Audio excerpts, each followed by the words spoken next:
Shanks balik aksyon na? Straw Hat Pirates nakasalubong na ang Man with Mark Flames? Bali lumabas na nga ang spoilers para sa paparating na chapter 1126. At ang unang ang impormasyon sa spoilers makakakita daw tayo ng laban. Laban sa pagitan ng Red Hair Pirates at Bartok Club. As expected natalo nga daw itong crew ni Bartolomeo. Kung matatandaan nyo, during sa cover page ng Whole Cake Island arc, specifically in chapter 875, ipinakita ngang sinusunog ni Bartolomeo itong pirate flag ng Red Hair Pirates. At pinapalitan niya ito ng pirate flag ng Straw Hat Pirates. Ginagawa nga ito ni Bartolomeo since wala nga siyang idea na magkaibigan itong sila Shanks at Luffy. During naman sa latter part ng Wano arc inaddress nga ng mga kasamahan ni Shanks itong issue na to. Kung saan sinuggest pa nga ni Hongo na wag daw nilang isawalang bahala itong aksyon na ginagawa ni Bartolomeo. At mukhang yung response nga ni Shanks sa issue na to patungkol kay Bartolomeo ngayon na natin makikita. Dahil sinasabi nga sa spoilers na pagtapos daw matalo nila Shanks itong si Bartolomeo, binigyan daw itong si Bartolomeo ng lason ng mga miyembro ni Shanks. Ang instruction nga itong lason daw na to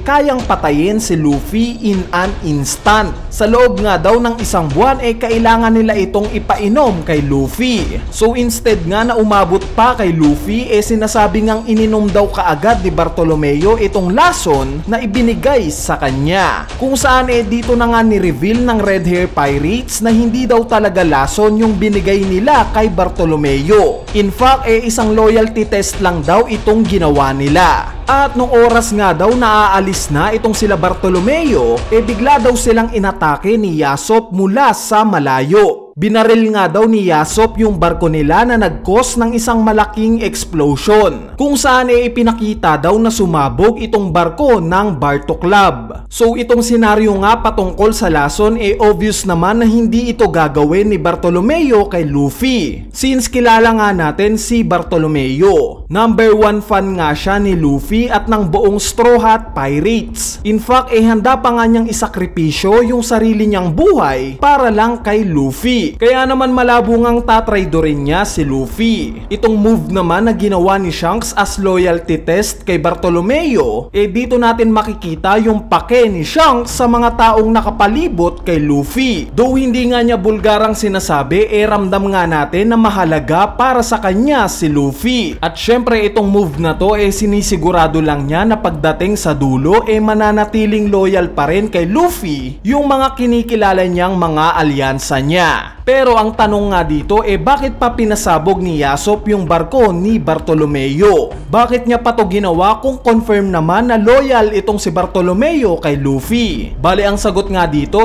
syempre isa itong warning shot. Babala para hindi na gawin ulit ni Bartolomeo itong ginawa niya sa mga teritoryo ng Red Hair Pirates. Anyway, ang sumunod na impormasyon nga sa spoilers sinasabing bigla daw napunta yung scene sa Hachinosu. Kung saan pinakita daw na nakabalik na sa isla na to si Blackbeard. Galit na galit nga daw si Blackbeard kay Avalo Pizarro since hinayaan nga daw neto na makatakas sa kanila si Kobe. Pero binigyan naman niya ng pagpugay itong si Kuzan dahil sa ginawa netong paghuli kay Garp. So yung keyword nga dito yung paghuli kay Garp. Unless nga na typo error or mali itong info na ibinigay ng leaker sa spoilers, we assume na buhay pa rin hanggang ngayon itong si Garp. Since inaddress nga ni Blackbeard na nahuli lang itong si Garp at hindi niya binanggit na pinatay ito ni Kuzan. At kung sakali nga at buhay pa talaga itong si Garp hanggang ngayon, mag-o-open nga ito ng napakaraming possibilities. Gaya ng possible na pagsugod ng grupo ni Kobe sa Hachinosu. Kumbaga mag-give back siya kay Garp at sila naman ang magliligtas dito. Pero syempre dahil sa na-experience na nila yung lakas na meron itong Blackbeard Pirates, papayag ba sila na ganitong puwersa pa rin ang babalik sa Hachinosu? Syempre hindi na. Kaya pwedeng once na bumalik si Kobe sa Hachinosu, may kasama na siyang malalakas na puwersa. gaya na lang nila Sengoku at Churo. Ang isang possibility pa nga ay yung possible na pangingialam ni Fleet Admiral Sakazuki sa sitwasyon na to. Dahil alam naman nating lahat na kinukonsider ng buong Marines itong si Garp bilang role model nila. Kumbaga siya yung parang tinitingala ng lahat ng Marines since binigyan nga sila neto ng parangal during God Valley incident. At since ganito nga yung sitwasyon, papayag ba itong si Sakazuki na madungisan lang yung pangalan ng Marines dahil sa pagkatalo ni Garp? Syempre hindi. Idagdag mo pa yung rason na somewhat karibal niya yung nakahuli kay Garp na si Kuzan, possible ngang mangingialam siya sa sitwasyon ni Garp at magtatalaga ng admiral na susugod sa Hachinosu. Sa tingin ko lang naman yan. Anyway, ang sumunod na impormasyon nga sa spoilers nagkaroon na daw tayo ng update 2 days pagtapos ng nangyaring Egghead incident. Sinasabi nga na bigla na lang daw nawala yung barko na Thousand Sunny, kung saan ang sakay nga daw ng barko na to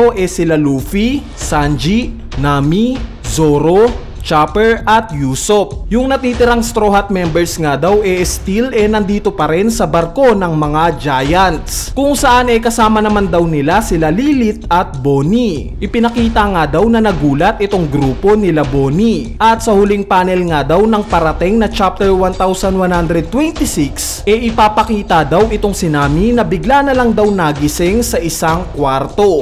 So itong part nga na to sa spoilers medyo magulo pa yung information.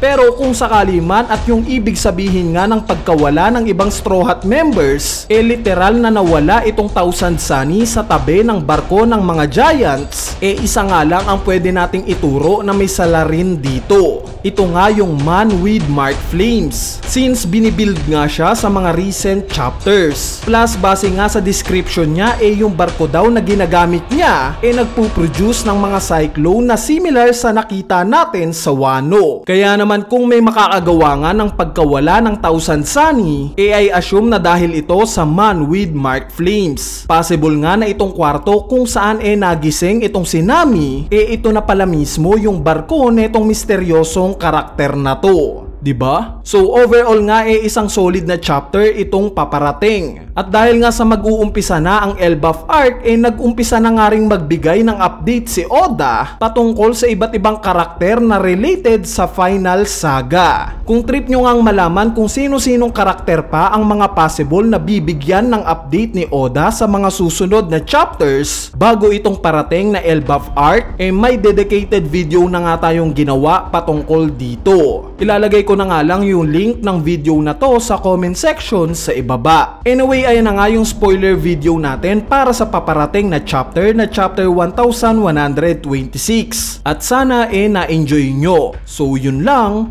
peace!